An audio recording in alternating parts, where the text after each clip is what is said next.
오늘 함께 읽으실 본문의 말씀은 사도행전 19장 1절에서부터 10절까지의 말씀입니다. 아볼로가 고린도에 있을 때에 바울이 이지방으로 다녀 에베소에 와서 어떤 제자들을 만나 이르되 너희가 믿을 때에 성령을 받았느냐? 이르되 아니라 우리는 성령이 계심도 듣지 못하였노라. 바울이 이르되 그러면 너희가 무슨 침례를 받았느냐? 대답하되 요한의 침례니라.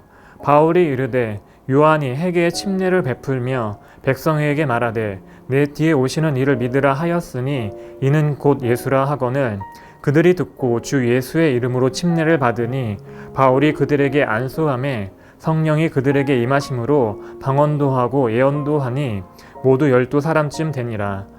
바울이 회당에 들어가 석 달 동안 담대히 하나님 나라에 관하여 강론하며 권면하되 어떤 사람들은 마음이 굳어 순종하지 않고 무리 앞에서 이 도를 비방하거늘 바울이 그들을 떠나 제자들을 따로 세우고 두란노 서원에서 날마다 강론하니라. 2해 동안 이같이 하니 아시아에 사는 자는 유대인이나 헬라인이나 다 주의 말씀을 듣더라. 아멘. 할렐루야. 이 시간에는 성령을 받아야 천국을 누립니다 라는 제목을 가지고 말씀을 나누도록 하겠습니다. 바울은 윗지역인 에베소로 가서 아볼로의 제자들을 만났고 그들이 아직 성령을 받지 못했음을 알게 되자 그들이 성령을 받도록 돕습니다. 에베소의 제자들은 세례 요한이 말한 회개의 물세례는 알고 있었지만 이후에 예수님께서 주시는 성령 세례에 대해서는 알지 못했습니다. 이에 바울은 그들에게 세례 요한이 자신의 뒤에 오시는 이를 믿으라 한 말씀을 사용하여 그들로 하여금 예수님께서 주시는 성령 세례가 있음을 알게 하였고 성령을 통해 예수님을 따라 살아갈 수 있음을 알게 하였습니다. 에베소의 제자들이 이 성령 세례를 받지 못한 이유는 하나님의 말씀을 제대로 알지 못했기 때문입니다. 그들은 세례 요한이 말한 물 세례는 알고 있었지만 하나님께서 예수 그리스도의 이름으로 주시는 성령 세례에 대해서는 알지 못했습니다.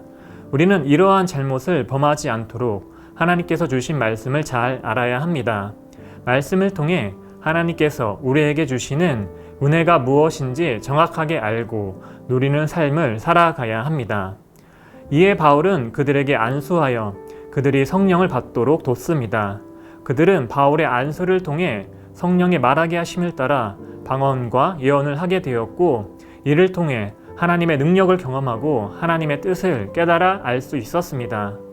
바울은 계속해서 그들에게 하나님의 말씀을 가르쳤고 말씀을 따라 하나님의 나라를 이루어가는 자들로 그들이 살아갈 것을 권면했습니다. 그들은 성령과 말씀을 통해 자신들의 부르심과 사명을 알게 되었고 아시아 지역을 복음화하는 귀한 일꾼으로 성장할 수 있었습니다. 그러한 그들의 삶을 통해 아시아에 사는 유대인이나 헬라인이나 다 주의 말씀을 들을 수 있었습니다. 이처럼 하나님께서 우리에게 예수 그리스도의 이름으로 보내주신 성령은 우리에게 권능을 주시고 우리의 삶을 통해 하나님의 나라가 이루어지도록 이끄십니다. 우리는 이러한 성령을 받도록 늘 하나님을 사모하며 기도하는 삶이 되어야 합니다. 우리는 마음을 다하고 목숨을 다하고 뜻을 다하여 하나님과 내 이웃을 사랑하며 그 안에서 부어주시는 권능을 통해 하나님의 나라를 이루어가는 저희의 삶이 되어야 합니다. 그러한 은혜와 복이 여러분들에게 넘치시기를 예수님의 이름으로 축원드립니다. 기도하시겠습니다. 우리에게 예수 그리스도의 이름으로 성령을 보내주시는 하나님 감사합니다.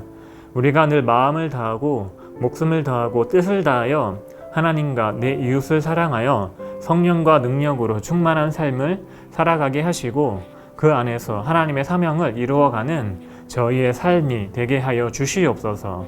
예수님의 이름으로 기도드렸습니다. 아멘.